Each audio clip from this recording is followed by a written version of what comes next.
Yo, what up everybody? It is your boy Fitzmonk TV here, aka G-Lauren33, and I'm back here tonight with the Legit Shoot podcast with your Smackdown live review for December 27th, 2019, the final Smackdown live of the decade, man. I want to thank you guys for joining me here tonight, live on the podcast, live on the channel, man. I hope you guys had a splendid Christmas holiday. I hope you guys enjoyed the time you guys got to spend with your families, with your friends, with your loved ones.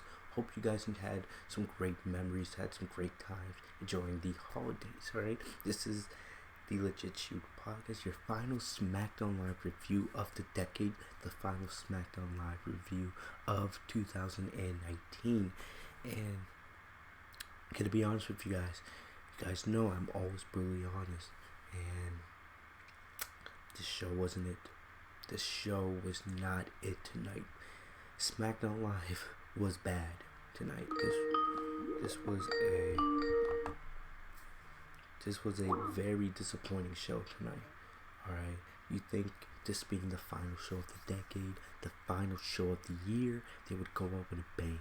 They would try to, go into 2020 with some momentum. Alright. Give us something to be excited about, but I'm gonna be honest, this show was very disappointing tonight. When you spend half your show on Roman Reigns, Baron Corbin, and how that involves with the Daniel Bryan, Miz, Bray Wyatt storyline, when you spend half your show coming up with excuses and cutaways and stuff like that, how many segments did that angle have tonight? I think they had like 5 different segments tonight. When you spend half your show doing that garbage, then we're obviously not gonna care as much. Alright? That tells me that you weren't prepared for your final show. You wrote this show, a couple minutes before it went live, like WWE always does. That tells me that you didn't put enough time and effort preparing for tonight. You just thought you got lazy, you got uncreative, and you were just like, oh, we're going to focus half our show on this garbage. Alright? Finding ways to delay the match between Miz, Bryan, and Corbin. That's what this tells me. The show started off with them teasing that they were going to do the main event at the beginning of the show. I was like, okay, if you're going to do that now, that means you might have something bigger planned than for the main event. No. Alright, no. The second Corbin came out and started doing his ridiculous promo, right? The guy's get off my TV material.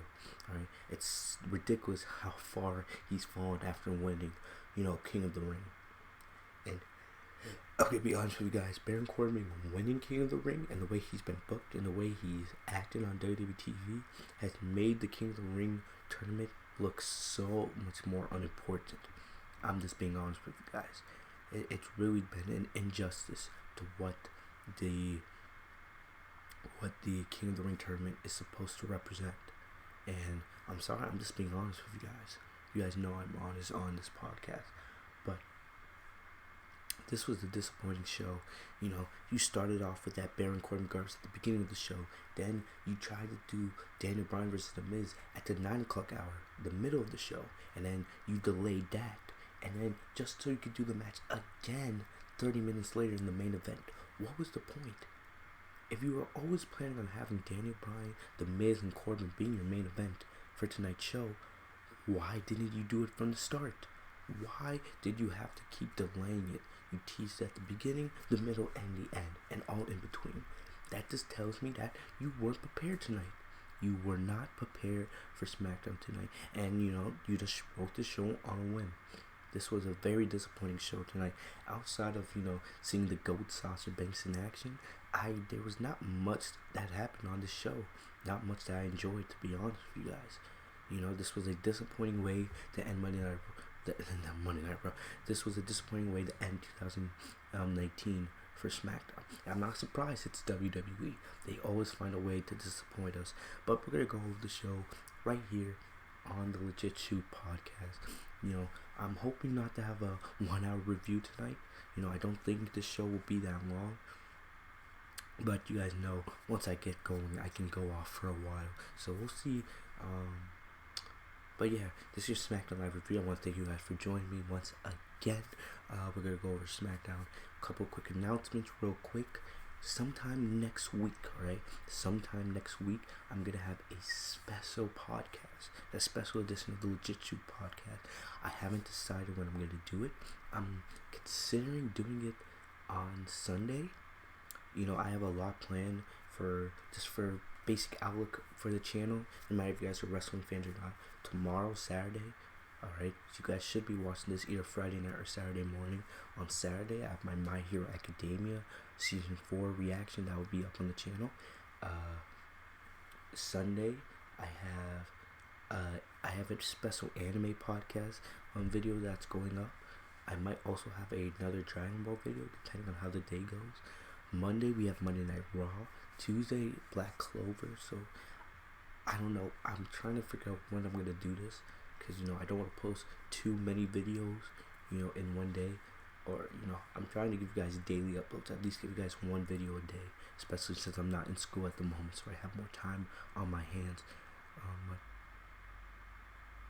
Either way, I don't know. I'm trying to figure that out. I'll let you guys know how that goes. But, we're going to have a special edition of the Legit Shoot podcast sometime next week. Where we're going to do a best of 2019 for WWE. Alright? And even though this, in my opinion, was a terrible year for WWE Creative, you know, I still think there are some positives that came out of this year. You know, we're going to talk about the best matches of 2019, some of the best moments, and, you know, stuff to look forward to, if there even is stuff to look forward to in 2020, into the new decade for WWE. So I don't know when that's going to go up. Most likely sometime this weekend, but if not, it'll be early next week, before the new year, definitely. Alright, but yeah, just want to let you guys know about that. If you guys haven't yet, check out my Monday Night Raw review. That is live on the channel right now. We talked about Becky Lynch and Asuka, Samoa Joe turning babyface, Seth Rollins and AOP continuing their dominance, and all that. So go, if you guys have not checked out the Monday Night Raw review, make sure to check that out. That is live on the channel. Oh yeah, I think it was yesterday. Yesterday I posted a video. We had the shocking United States Championship victory by Andrade Cien Almas when he beat Rey Mysterio at WWE Live in Madison Square Garden and became United States Champion. So I made a video on that. If you guys haven't checked out that video, make sure to check that out. That is also live on the channel. It's doing very well right now. I think it last had like 7,000 views. So, you know, make sure to go support that video if you guys haven't seen it already. But yeah, I think that's about it for the quick announcements. You guys always know I usually tweet. I didn't tweet that much tonight, but I usually live tweet during SmackDown Live and Monday Night Raw. So if you guys want, follow me down on social media. The links are in the description. But yeah, that's about it. So we're gonna get into SmackDown. Like I said, I'm hoping this isn't a live show. Someone texted me. Alright. Okay, anyway, we're gonna get into SmackDown tonight. Let's get into it. So the show started off with Daniel Bryan came out, and when I saw this, I was like, oh, we're starting off with the main event early. That's a change, right? Because one of the issues we have on Monday Night Raw and SmackDown is the opening segments for most of these shows are complete garbage. Complete garbage. Alright? They just suck. Because they don't put enough care. They usually just throw out a random person to give a promo that means nothing, or, you know, that's unimportant, and we just don't care about it. You know, so I was like, oh, you're starting off the show with a bang? This tells me that, oh, they're actually putting some effort in the SmackDown tonight. Nope, that's not what happened. Daniel Bryan came out, but right away Baron Corbin came out. He came out with those damn cronies he has. who will carry him out on that little plastic throne he has. But Daniel Bryan, The Miz, King Corbin come out, and before The Miz even came out to the ring, Corbin cut a. This promo was garbage. All right, Baron Corbin has some of the worst promos. It's just like, who decides to give this guy a microphone, bro? Like, I just don't care about Baron Corbin. I don't. Like, who's spending their time giving this guy promos? The guy's not good on the mic. Every time he opens his mouth, I mute my TV and let the subtitles roll in through the closed captions. Like, I don't care about Baron Corbin. He's the king of the ring. I'm supposed to care. And we talked about this last week on the podcast. You want me to take Baron Corbin seriously as the king of the ring, right? One of the perks of king of the ring, if Corbin said, oh, I deserve a universal title opportunity because I won at the King of the Ring tournament. Okay, I can understand that. But they did this last week and they did it again tonight. WWE never learns from its mistakes. They had Baron Corbin come out and say, oh, once again, I deserve a Universal Championship opportunity because I defeated Roman Reigns twice. Are you serious? When was defeating Roman Reigns the ticket to getting championship opportunities? I never got that memo. I never knew that, So, like, all I have to do is defeat Roman Reigns? Why do they keep, it makes Corbin sound like a blithering idiot. It really does. Because he's done nothing to deserve a championship opportunity. But here we are, giving championship opportunities because, oh, I defeated Roman Reigns, making Corbin sound like a blithering idiot. And basically, Corbin said that he vowed to win this match. He's basically, everything Corbin said in this promo is what he said last week. Alright? Remember when he was getting on Daniel Bryan and Miz about being bad fathers? It was basically the same promo from last week, but extended. I just didn't care.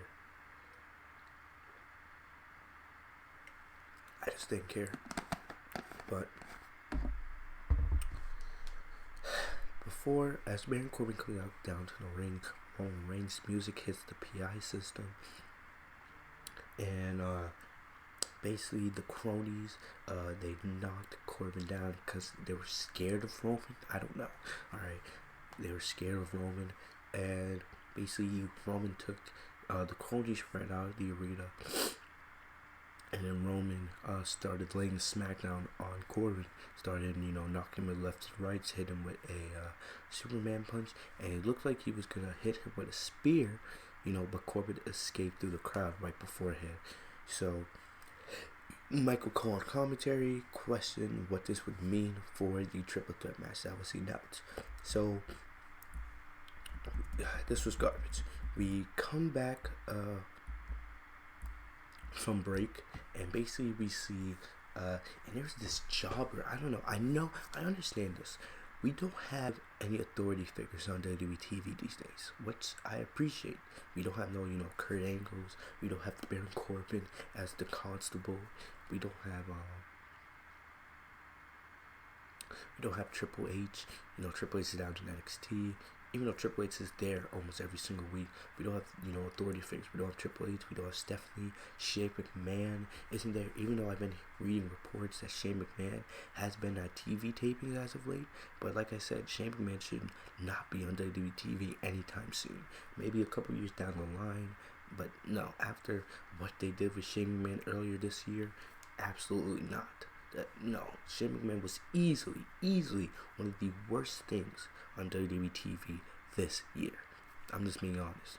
With y'all. But basically they had this bald ass retard. I don't know.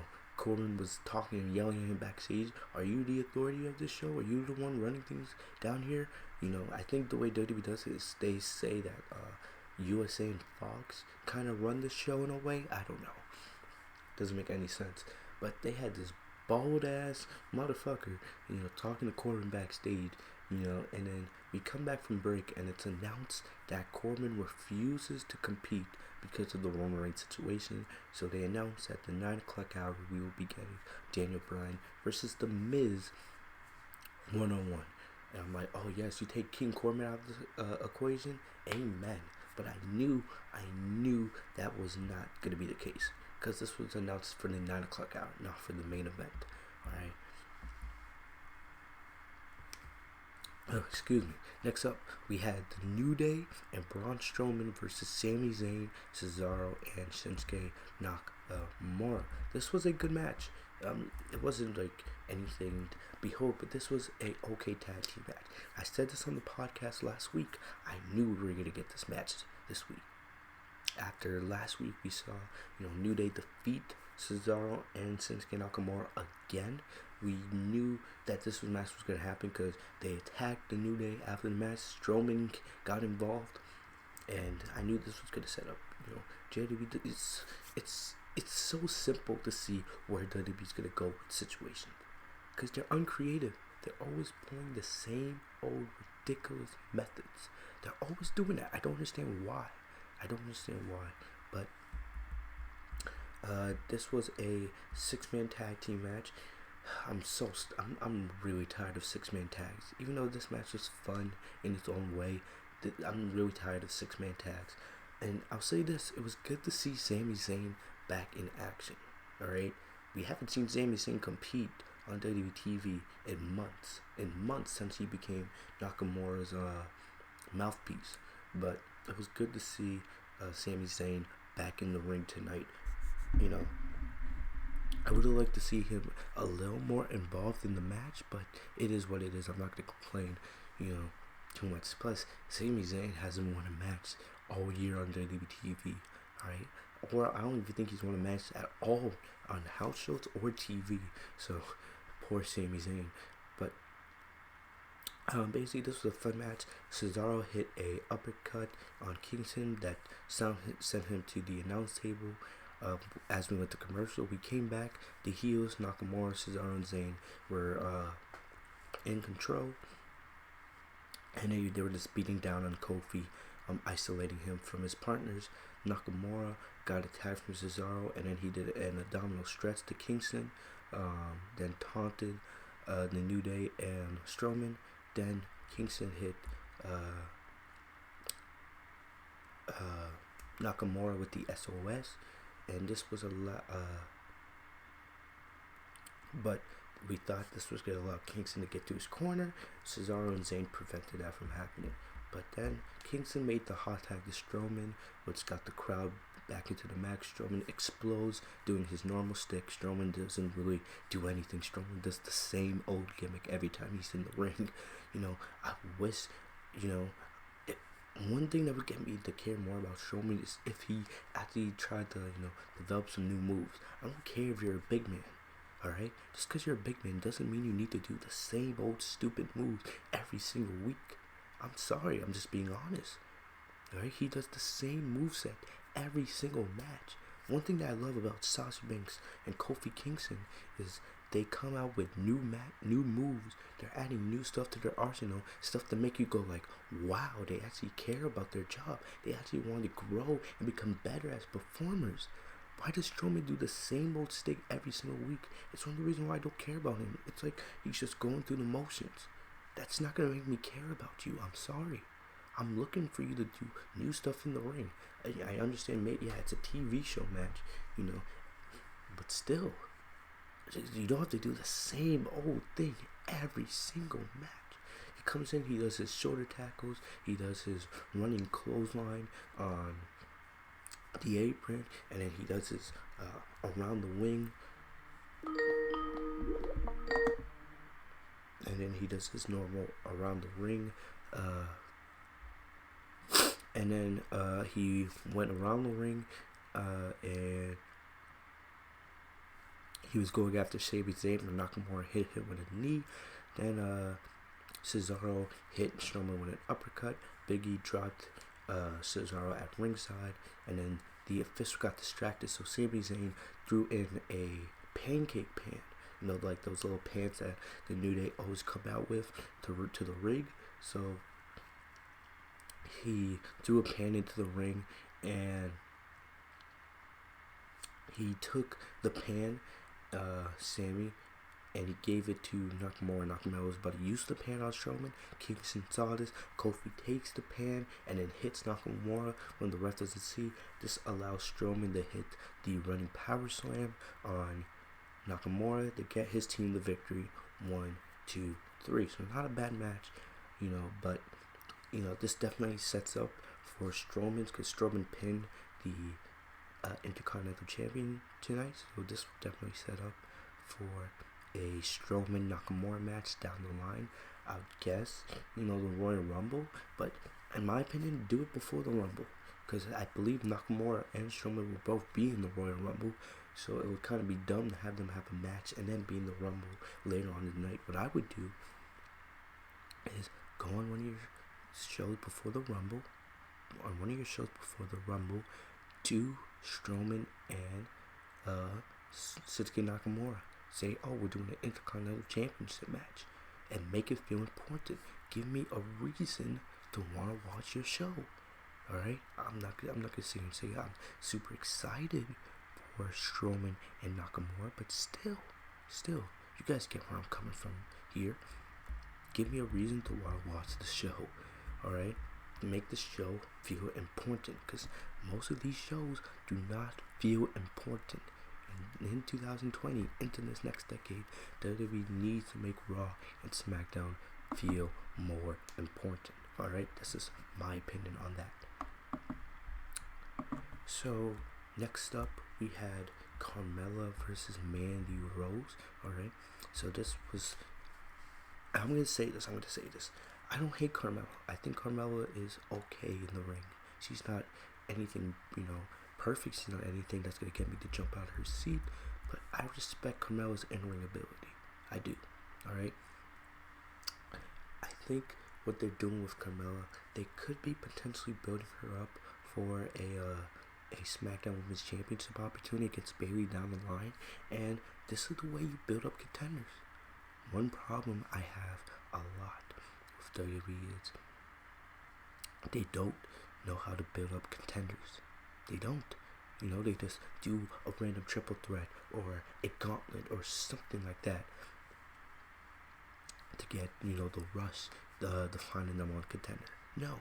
The right way to build up a contender is to have somebody win a series of matches, right? Gain some momentum, make them feel important, alright? And make them look, as an actual challenge to the champion. Last week you had Carmella defeat Sonya Deville in 2 minutes, and I like the intensity Sonya shown. I wish the match could have gone longer. And honestly, and I don't understand this. You spent 5 different segments on Daniel Bryan versus Corbin versus The Miz with Wyatt and Roman getting involved. Why couldn't you, subtract one of those segments and let Carmella and Sonya, or let Carmella and Mandy, like we saw tonight, have a little more time on the show? Why couldn't you do that? Make the show feel important. I don't get it. It's common sense. It really is common sense. Alright? But you had Carmella defeat Sonya. You had Carmella defeat Mandy. Right, what's next? I don't know, maybe you do Carmella versus Nikki Cross next. Or have Carmella defeat Dana Brooke. Or have her go up against Alexa Bliss. Let Carmella develop some momentum, and then down the line, she can challenge Bayley for the SmackDown Women's Championship. And that makes the match feel important, because Carmella will have all this momentum down on her side, right? She would have had won a series of matches, give Bayley versus Carmella, like 15-20 minutes, and you can get a good match. Bayley has not had a legit feud since he became SmackDown Women's Champion. She really hasn't, She had that 2-3 week feud with Nikki Cross that went nowhere, alright? Then she had the Survivor Series with Becky and Shayna, which was disappointing. And now they're doing this feud with Lacey Evans, but Bayley versus Lacey Evans doesn't even feel like an actual feud. This more feels like Sasha versus Lacey Evans than Lacey versus Bayley. That's just me being honest. Alright? But still, back to the match. This, Mandy versus Carmella, it wasn't bad. It wasn't anything special, but it wasn't bad. This went about 4 or 5 minutes, so it went longer than Sonya and Carmella did. Still, I wish this match would have had some more time. This was not a terrible match. Carmella and Mandy, they have a little bit of chemistry together. You want to make your women's division feel important? Let the woman have some more time in the ring. Come on, man. Come on. I always say this. To me personally, the way these shows go depends highly on how the women are booked and how the women are portrayed. Alright? Still, before the match, we saw Otis give Mandy a fruitcake from home. I like the fruit. They're continuing this Otis and Mandy storyline. I still hear rumors that they're dating in real life. I'm not sure, but still. You guys remember last week, Mandy gave Otis the ham and the kiss on the cheek, and then after the Otis's match, he got the hug from Mandy, but he was sweaty and he got his sweat all over Mandy's dress, which was funny. So they're continuing this Mandy and Otis storyline, and they did the match, and later on in the evening, Carmella wins with a super kick. So it looks like Carmella's getting a renewed boost. Once again, I'll say this again. Why does Carmella have pyro and Sasha Banks doesn't? I'm sorry, Sasha Banks is the best female wrestler in the world. She should have pyro, damn it. Give Sasha some damn pyro, please. Come on, man. Is it that hard to ask? I just want the GOAT to have pyro. Charlotte has pyro. Becky has pyro. Carmella has pyro. Alexa has pyro. Can we get Sasha Banks some damn pyro, please? Before WrestleMania? Come on. But, this wasn't bad. Carmella wins with the super kick. Alright, and she continues building momentum. I'm hoping this means, they're building Carmella up, for a SmackDown Women's Championship match. That's what I hope, but we'll have to wait and see. But yeah, that's about it. Basically, later on in the evening, we saw Mandy. She was, tasting the fruitcake that Otis gave her, and then Dolph Ziggler. Ziggler tries to come all flirty with Mandy, saying, let's get together before New Year's, blah blah this, blah blah that. I don't care about Ziggler. Sorry, WWE has maybe not care about Ziggler, but we see Ziggler take Otis's fruitcake. He said, I think there's like an insect in it. He also said, Otis gave one to everybody in the locker room, which was a lie. He was just trying to, convince Mandy that she should be with him and not be with Otis. And then he took the fruitcake, put it on the ground, and stomped it with some Jordans. The thing is, those look like expensive Jordans. They look like, I think they were retro ones. And I was like, really? So maybe this is probably going to lead to Otis versus Ziggler at some point. I don't care, because I just don't give a damn about Dolph Ziggler. I love Otis, but I don't care. But we'll see where this goes. Not that I'm excited, but I'm predicting right now, probably we're going to get Otis and Ziggler next week on SmackDown. So we had the number one contenders match between Bryan and The Miz. And like I said, this did not last too long. Alright, didn't last too long. Basically,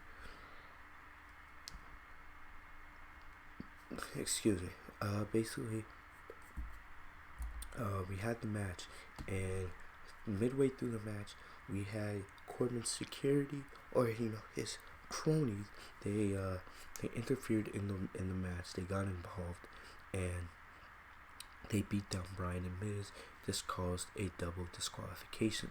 Backstage, we see Baron Corbin back with his security guards, and basically Caleb Braxton said that Roman had been sent home for the evening, and Corbin's like, oh really?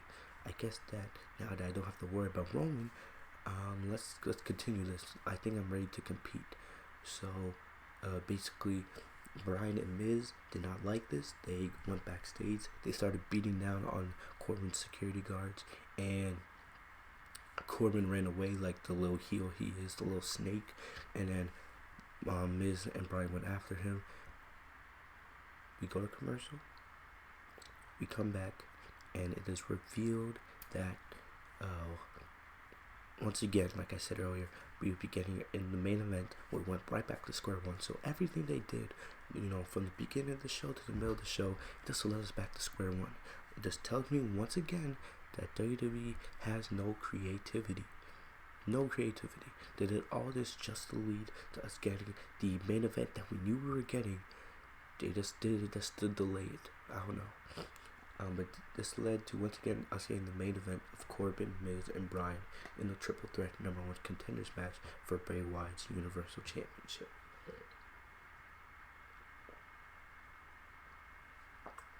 Alright. So, anyways, that was it. So basically then, we had a moment of bliss return. Alright. So, Alexa and Nikki, I'm sorry, Alexa's low-key cringe as a babyface. I'd much rather have heel Alexa, to be honest. It's whatever. Alexa, I'm just finding Alexa Lacey Evans to be does cringe. Nikki Cross as a babyface, I'm okay with. Right? Even though she's not the best on the mic, Nikki Cross, I'm fine with her being a babyface. But Lacey and Alexa as baby faces are just cringe. Just cringe, man. And, there's no top baby face in the SmackDown Women's Division because, Sasha and Bayley, they're both heels at the moment. Even though I think Sasha will be turning babyface eventually. But still, a moment of bliss return. I was not excited. Alexa comes out, she's talking about, coffee and crap. But Lacey Evans comes out. Evans takes exception for, Sasha Banks taunting her child, which was hilarious. Sasha Banks being the GOAT, of course. And then I read an article that Sasha Banks took it too far with Lacey Evans' daughter. Please, don't make me throw up. You guys sound like idiots. You guys, honestly, you guys sound like idiots, alright? Sasha Banks and Lacey Evans, her daughter, I think her name is Summer, they're friends. Sasha posted a picture on her Instagram a couple weeks ago of a photo she took with Summer, Lacey's daughter. Like, clearly, it was just acting. It was just Sasha Banks being the best heels that she is, and Lacey's daughter doing a great job acting like she hated Sasha Banks. But people, people on social media complaining that, Sasha took it too far. Shut the hell up. Shut the hell up, man. You guys are idiots. You guys clearly can tell it's a scripted product. It's fake. People say, WWE took it too far. Shut up. You guys, really, are you guys that blind? Are you guys that dumb? I'm willing to bet if Alexa or Charlotte was in Sasha's position, y'all would be saying jack shit. Why does every time Sasha Banks does something, you guys get on her for it? Oh, I know. Why? Because you guys are racist, you guys are sexist, and Sasha Banks is the best female wrestler in the world, and you guys are jealous. You guys are always looking for something to get on her for. It's the same situation when Sasha, everyone blamed Sasha for Paige's injury, when it was just Paige's body, it was an accident. Yo, guys make me sick. For real. Sasha did nothing wrong. It was scripted. It was meant to be that way. Why would Sasha post a picture with Lacey's daughter? Alright? Why would she post a picture that she took with Lacey's daughter if they weren't friends in real life? If she really hated Lacey's daughter, alright? If she really hated Lacey's daughter, she would have never posted that pic. But y'all sound like idiots, really. Alright? But Lacey, I'm sorry, Lacey's cringe as a babyface. For some reason, she is getting cheers. But in my opinion, I'm not a fan of Lacey Evans. I didn't really care about her as a heel. I don't care about her as a babyface. Like I say this almost every week. You're not going to get me to boo Sasha Banks. And you're not even gonna get me to boo Bailey. I'm sorry, you're not. It's just, let's just be honest. It's not happening. Not happening. But basically, she went on this whole 2-minute rant about Sasha Banks taunting her child and how she would not turn her back, and she was gonna fight for her daughter. It was cringe, and she knew that a lot of these Moment of Bliss segments end in brawls, so she was not gonna let that happen today. She went to the ring and got ready for a tag team match, but Dana Brooke's music started playing. Dana Brooke never really came out. Instead, Sasha and Bailey came out. They attacked Dana Brooke backstage and they dragged her out to the ring. Sasha Banks, being the best in the world, she took a mic and she said, Lacey, you might be a great mom, but you're not a great tag team partner. Alright, so this Sasha brawls with Lacey while Bailey's brawling with Dana. This led to our tag team match. We came back from commercial and we saw basically, Dana and Lacey had the advantage on Sasha and Bailey for the first part, but then Brooke got overpowered by Sasha. Sasha did her classic taunting. Alright, and then Dana did a suplex on Sasha, but basically the heels then continued their beatdown on Brooke. Then Dana does a hot tag to Lacey. Sasha tags in Bailey, and basically, like I said, this feels to me. It felt more like it's Lacey versus Sasha than Lacey versus Bailey. But Lacey did a near fall top rope moonsault. Like I said, Lacey's moonsault is 10,000 times better than Charlotte's. Just being honest with you guys. But after the moonsault, Sasha broke up the pin. Then Evans chases Sasha around the ring, and she ran right into a Bailey to belly suplex. We don't see Bailey do the Bailey to belly, especially now that she's a heel. So it was good to see her bring that move back into her arsenal. She's a heel, so she's only going to use it in certain situations. But then Dana breaks up the pin. So then Sasha and Bailey tried to do a double suplex on Lacey Evans, and then Dana Brooke tags herself in when Sasha's not looking, but then Dana tried to hide on the outside of the ring. Dana tried to be smart, act like Sasha didn't know what she was up to. She tried to roll up Sasha, but Sasha countered it right into the big slam, and I love when she does that, when she counters the pin into the big slam. It's so amazing, and she gets the win. So this was a good match. I don't care about Lacey Evans once again. I love Sasha, alright? But, I don't know. Lacey has to do something. Sasha and Bailey have had the upper hand on Lacey almost every single week. And I saw this stat. Sasha Banks is undefeated since being moved over to SmackDown. She has not lost a match. So, I think WWE should play on that. I don't know. I don't know. They're clearly building towards Lacey Evans and Bailey, even though this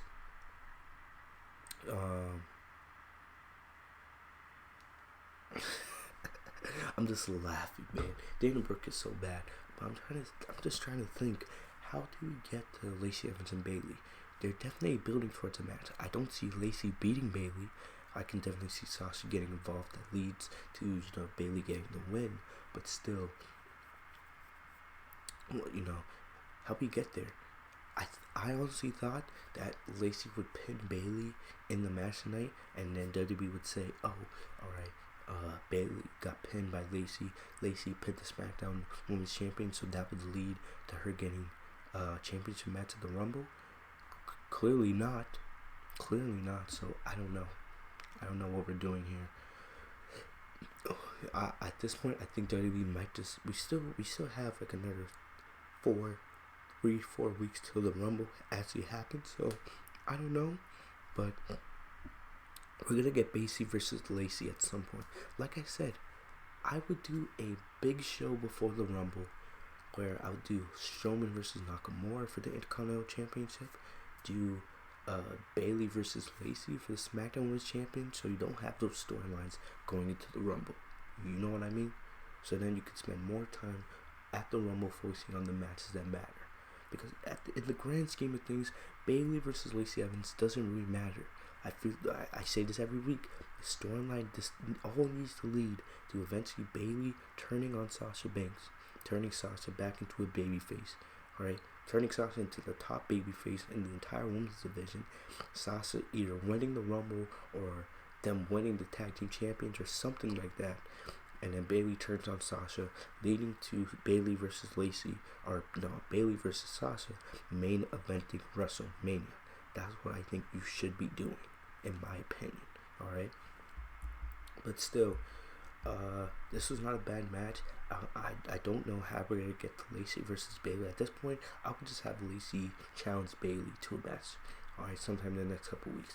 But I love that Sasha got the win. She is the GOAT for a reason. Sasha remains undefeated on SmackDown. Alright, eventually we're going to get Bailey versus Lacey for the SmackDown Women's Championship.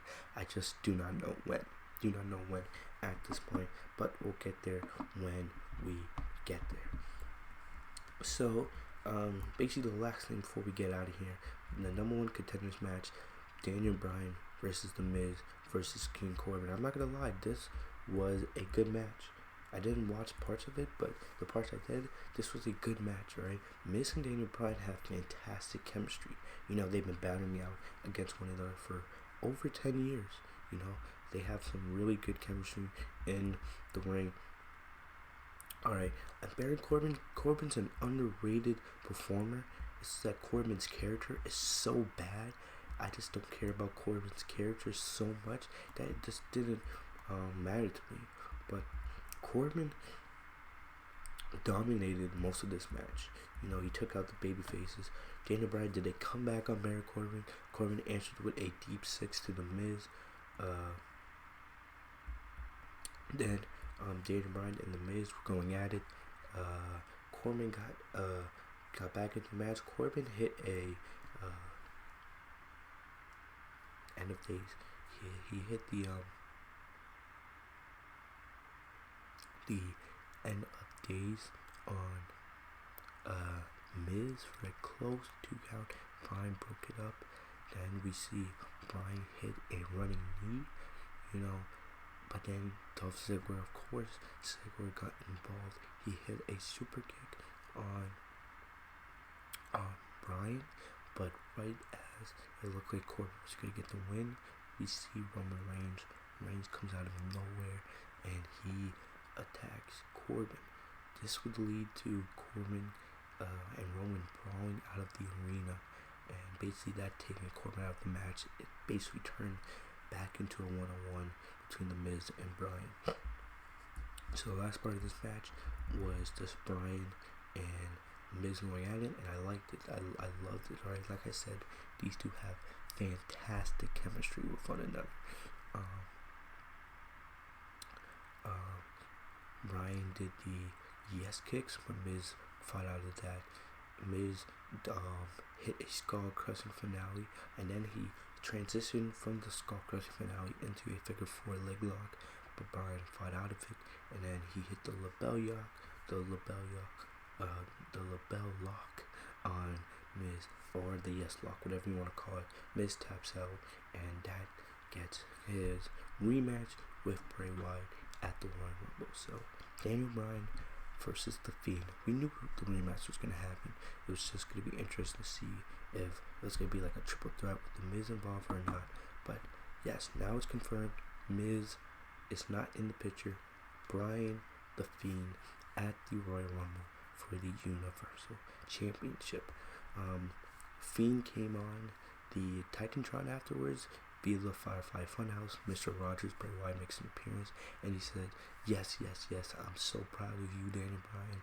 You are the man. Now we get to play again at the Royal Rumble.